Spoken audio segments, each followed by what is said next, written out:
कांकेर में medical college में दाखिला कराए के नाम में 34 लाख रुपया के ठगी होए है, जेमा 3 आरोपी मन ला पुलिस गिरफ्तार कर लिए है। तीनों आरोपी मन देश के कई राज्य में मेडिकल और इंजीनियरिंग कॉलेज में दाखिला के नाम में झांसा देके लाखों रुपया के ठगी करे है। आरोपी में दीपक चटर्जी जेन हा दिल्ली के रहोइया है, जेन हा अपन आप ला शैक्षणिक सलाहकार बताथे, और आरोपी जियाउल हक रहमानी जेन हा MBBS डॉक्टर आए, जेन हा रूस ले डिग्री लेहे है, और आरोपी प्रभुदीप सिंह हा इलेक्ट्रॉनिक इंजीनियर है।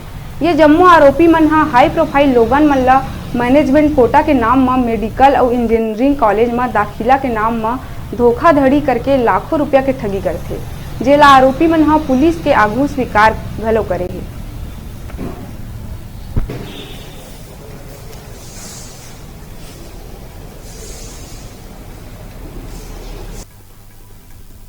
अब बेरा है छोटकन ब्रेक लेहे के। आप मन दिखत रहो आप मन के अपन चैनल न्यूज़ 36 लाइव छत्तीसगढ़ के आवाज़।